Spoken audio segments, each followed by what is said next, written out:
Hello friends, आज का हमारा टॉपिक है सार्वजनिक निजी भागीदारी, जिसे प्राइवेट पब्लिक पार्टनरशिप या फिर पीपीपी मॉडल के नाम से भी जाना जाता है। सो फ्रेंड्स, ये टॉपिक आपके एग्ज़ाम के पॉइंट ऑफ व्यू से तो वेरी इंपॉर्टेंट है ही, बट इसके साथ ही साथ ये काफ़ी नॉलेजेबल और इंटरेस्टिंग टॉपिक भी है।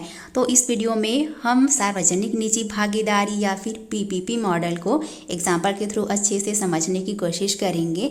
तो इस टॉपिक से आपका क्वेश्चन पूछा जाता है लॉन्ग नोट्स में कि सार्वजनिक निजी भागीदारी से आप क्या समझते हैं, या फिर इसी को आपका जो है संक्षिप्त टिप्पणी लिखो करके भी शॉर्ट नोट्स में पूछा जाता है।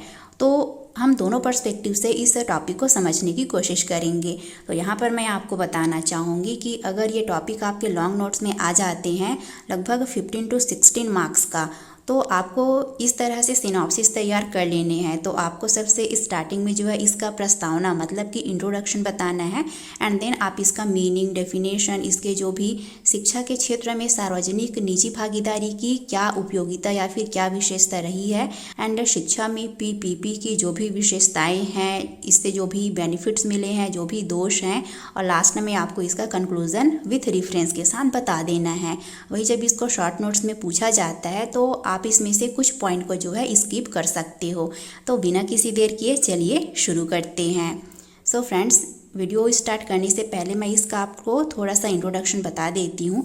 क्योंकि हमारा भारत देश कैसा है, एक विविधता वाला देश है, और हमारे देश में जो है जनसंख्या लगातार बढ़ते जा रही है। तो इस प्रकार से प्रत्येक व्यक्ति की अपनी एक इंडिविजुअल नीड्स होती है, जिसमें से शिक्षा का भी एक महत्वपूर्ण स्थान है।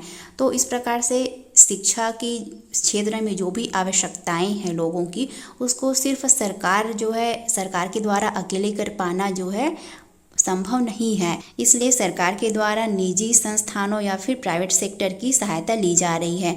और ये सिर्फ शिक्षा के क्षेत्र में ही नहीं, बल्कि आप जो है बिल्डिंग कंस्ट्रक्शन के क्षेत्र में कहो, डैम कंस्ट्रक्शन हो गया, बिल्डिंग कंस्ट्रक्शन हो गया, जो भी परिवहन हो गया, यातायात हो गया, रेलवे, सड़क, जो भी खनन है एक्सेट्रा, इन सारे क्षेत्रों पर जो है निवेश कर चुका है। तो इस प्रकार से अगर हम इसको संक्षेप में समझने की कोशिश करें तो सार्वजनिक मतलब होता है सरकारी क्षेत्र और निजी मतलब होता है प्राइवेट सेक्टर। तो इस प्रकार से जब सरकारी क्षेत्र और निजी क्षेत्र साथ मिलकर जो है किसी भी कार्य को करती है या फिर किसी भी प्रोजेक्ट पर वर्क करती है, तो यही क्या है, आपका सार्वजनिक एवं निजी भागीदारी कहलाता है। मतलब कि इन दोनों क्षेत्रों की समान भागीदारी या फिर हिस्सेदारी होती है उस फील्ड में। तो इस प्रकार से सार्वजनिक से तात्पर्य सरकार से है, और चूंकि यह सरकार के लिए संभव नहीं हो पाता कि वह किसी विशेष क्षेत्र के डेवलपमेंट में उसके जो भी निर्माण हो गया, संचालन हो गया, उसको वो जवाबदेहिता के साथ, वो भी गुणवत्तापूर्ण और उत्कृष्टता के साथ पूरा कर सके। यह सरकार के कार्यों की गुणवत्ता की कमी उत्पन्न कर रही है। और इससे जो है एक और जहां सरकारी कार्यों की गुणवत्ता में हमें कमी देखने को मिल रही है, वही दूसरी ओर आम जनता का सरकार के प्रति उपेक्षा का भाव भी जो है विकसित होने लगा है।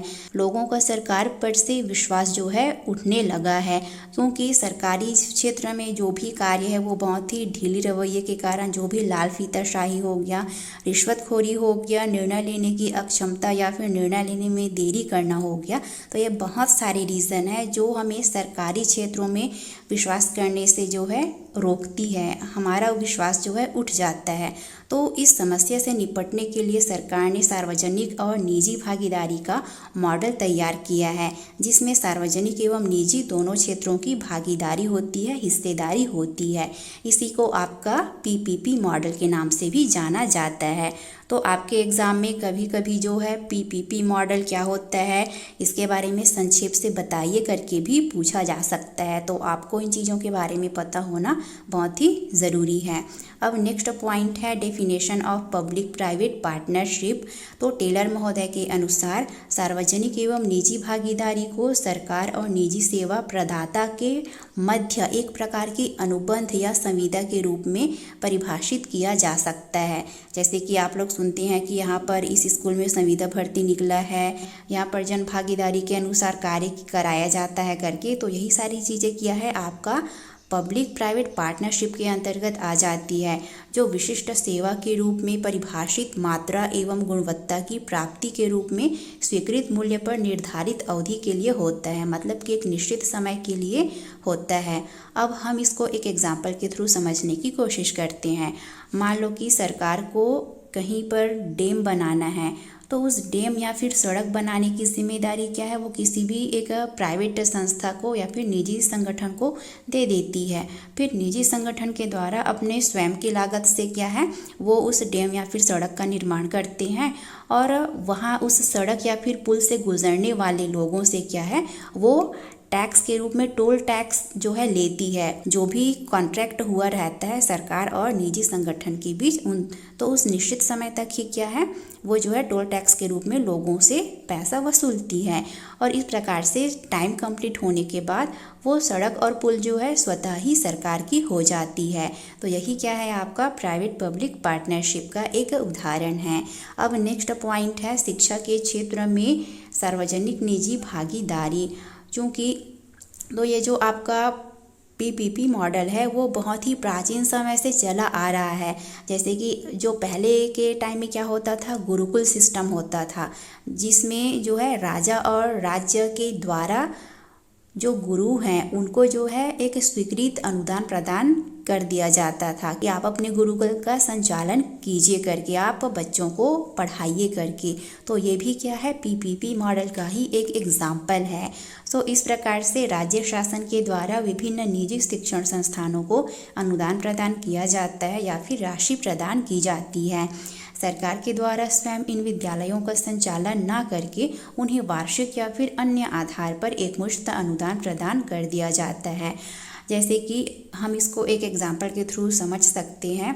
जैसे कि आपका डीपीएस स्कूल हो गया, केवीएस स्कूल हो गया, और जो भी ईसाई मिशनरी हो गया, इस टाइप के जो भी स्कूल्स होते हैं वो क्या है, सरकारी और निजी दोनों क्षेत्र से संबंधित होता है। दोनों क्षेत्रों की क्या है, उसमें हिस्सेदारी होती है ना। वहाँ पर जो कुछ भी बिल्डिंग वगैरह होता है वो क्या है, सरकार का होता है, जिसे निजी संस्था जो है बच्चों को टीच करने के लिए उसका उपयोग करती है। और कभी कभी कुछ सहायता राशि भी सरकार के द्वारा उस निजी संस्थान को प्रदान कर दी जाती है।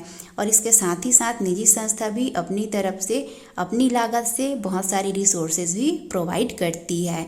तो इस प्रकार से पीपीपी की अवधारणा काफ़ी समय से चर्चा में आ रही है, लेकिन अब पीपीपी को अधिक व्यापक रूप प्रदान किया जा रहा है। समीक्षात्मक रूप से सरकार पीपीपी के माध्यम से शिक्षा का निजीकरण तथा सरकारी भूमिका को कम करने का प्रयास कर रही है। तो जैसा कि यहाँ पर हमें एक टर्म देखने को मिल रहा है, निजीकरण, मतलब कि प्राइवेटाइजेशन।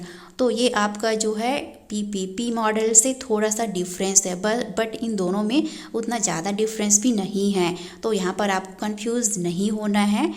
निजीकरण जो है अपने आप में एक अलग टॉपिक हो जाता है, जो कि ये क्या है, आपका पीपीपी मॉडल के अंतर्गत आ जाता है। तो नेक्स्ट पॉइंट है शिक्षा में पीपीपी के विशेषताएं। तो फर्स्ट इसकी विशेषताएं हैं, प्रत्यक्ष रूप से सरकारी विद्यालयों का संचालन निजी संगठनों के माध्यम से किया जाता है। नेक्स्ट इसकी क्वालिटीज़ है, विद्यालयों के संचालन हेतु सरकार द्वारा निजी संगठनों को एकमुश्त अनुदान प्रदान कर दिया जाता है।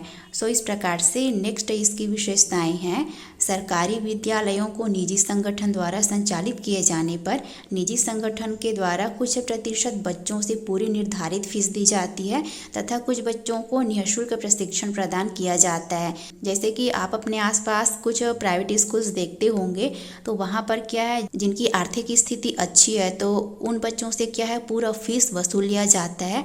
और उस स्कूल में क्या है, कुछ प्रतिशत सीट जो है गरीब तबके के बच्चों के लिए आरक्षित होता है। और इस प्रकार से जो गरीब बच्चे हैं उनकी पूरी फीस जो है सरकार की तरफ से दी जाती है, उनसे किसी भी प्रकार का फीस नहीं दिया जाता है। इससे क्या है, सरकार को भी फ़ायदा होता है और निजी संस्था को भी फ़ायदा होता है। निजी संस्था की मान्यता जो है बढ़ जाती है, सरकार की तरफ से स्वीकृति मिल जाती है। और इस प्रकार से सरकार का भी जो बच्चों को अच्छा एजुकेशन प्रोवाइड करना होता है, उनका जो लक्ष्य है वो कंप्लीट हो जाता है, जो कि पीपीपी मॉडल की विशेषता हो जाती है। वही नेक्स्ट पॉइंट है, सरकार के द्वारा शिक्षकों एवं अन्य कर्मचारियों की नियुक्ति का अधिकार निजी संगठनों को प्रदान कर दिया जाता है और इस प्रकार से उन कार्यों में पारदर्शिता देखने को मिलती है, सभी को समान अवसर की प्राप्ति होती है।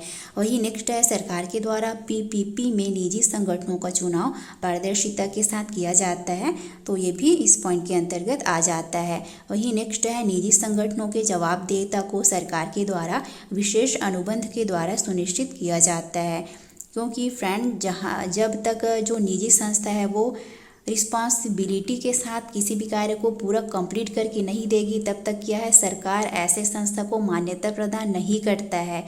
तो ऐसे में ज़रूरी हो जाता है कि जो प्राइवेट संस्था है वो अपने कार्यों को अच्छे तरीके से करे, पूरे रिस्पॉन्सिबिलिटी के साथ करे करके। तो ये जो है आपका पीपीपी मॉडल की विशेषताएं हो जाती है।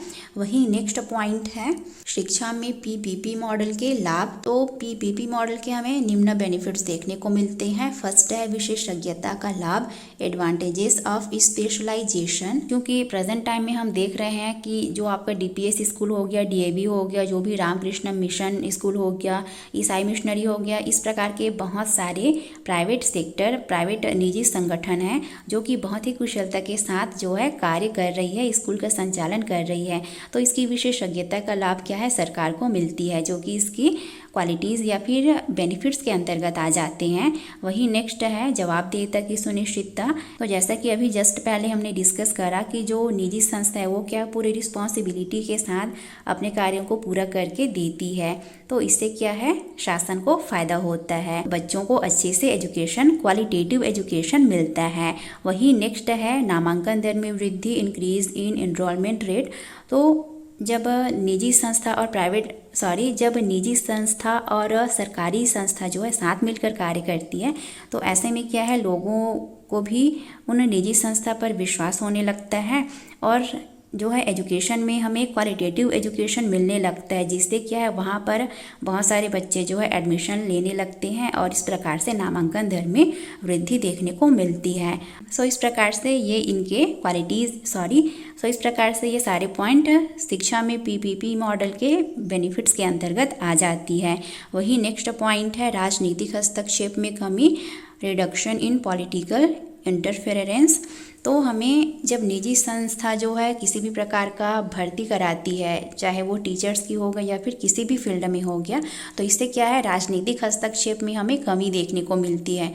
वो निजी संस्था पूरे अपनी तरफ से लोगों की भर्ती लेता है। इस प्रकार से राजनीतिक हस्तक्षेप में कमी देखने को मिलती है, जो कि इसकी लाभ के अंतर्गत आ जाते हैं। वही नेक्स्ट पॉइंट है संचालन हेतु स्वतंत्रता। निजी संस्था को अपने स्कूल का संचालन करने के लिए पूरी स्वतंत्रता प्राप्त होती है।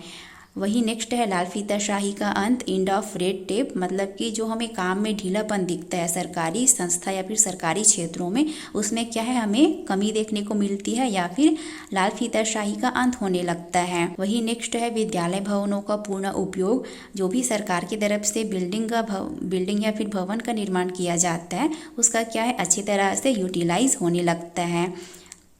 वही नेक्स्ट है सरकारी भार में कमी देखने को मिलती है, संसाधनों का सृजन एवं मितव्ययी प्रयोग। तो हमें शिक्षा में पीपीपी मॉडल के इतने सारे बेनिफिट्स देखने को मिलते हैं। आई होप आपको ये सभी पॉइंट अच्छे से समझ में आ गए होंगे। नेक्स्ट पॉइंट है शिक्षा में पीपीपी के दोष। फ्रेंड, जहां हमें पीपीपी मॉडल के इतने सारे बेनिफिट्स देखने को मिलते हैं, वही इसके दूसरी ओर कुछ ड्रॉबैक भी हैं, जो कि इस प्रकार हैं। तो इसमें से फर्स्ट पॉइंट है शिक्षा का निजीकरण, प्राइवेटाइजेशन ऑफ एजुकेशन। तो जैसा कि हमने प्रीवियस वीडियो में निजीकरण के बारे में वाइडली डिस्कस करा है, तो अगर आप लोग ने उस प्रीवियस वीडियो को वॉच नहीं करा है तो इस वीडियो के बाद ज़रूर से वॉच कर लीजिएगा, लिंक ऊपर आई बटन में गिवन है।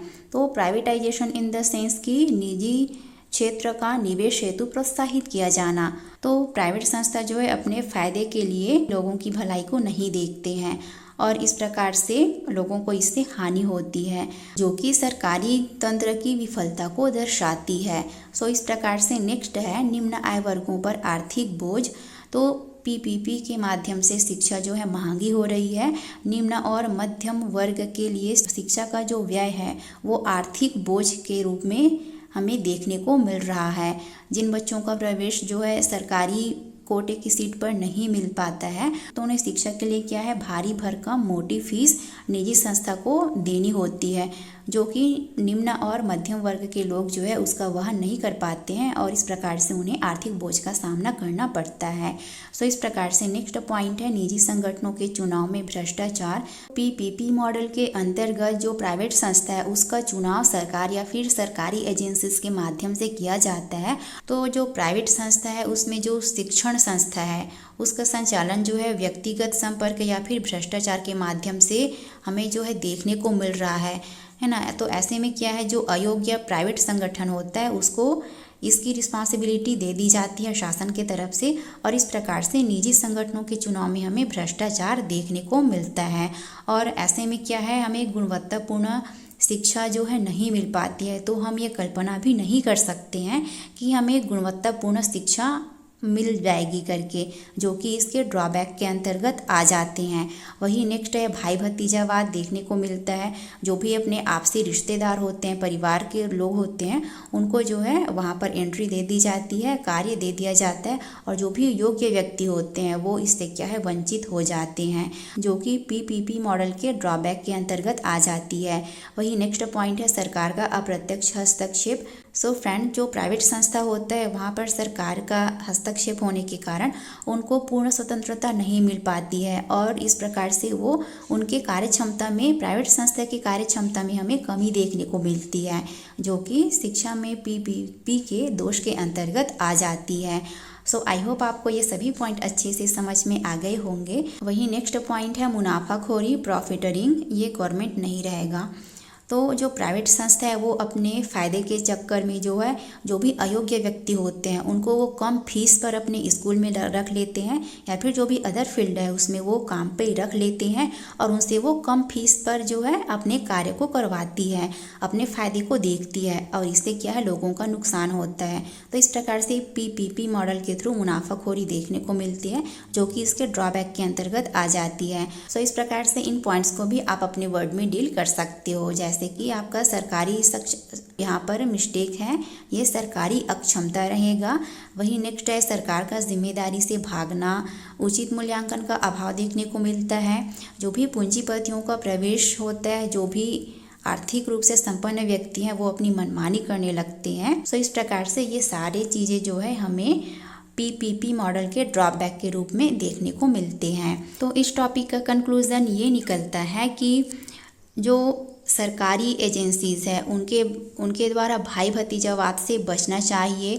निष्पक्ष रूप से लोगों को प्रवेश दिया जाना चाहिए। इससे रिलेटेड जो भी नीति नियम है उसका कड़ाई से पालन करना चाहिए। शिक्षा प्रणाली के प्रभावी संचालन के लिए कठोर मानदंड का निर्माण जो है सरकार के द्वारा किया जाना चाहिए और इसके साथ ही साथ शासन को पूरी तरह से शिक्षा का प्राइवेटाइजेशन नहीं करना चाहिए। उन्हें प्राइवेटाइजेशन से बचना चाहिए।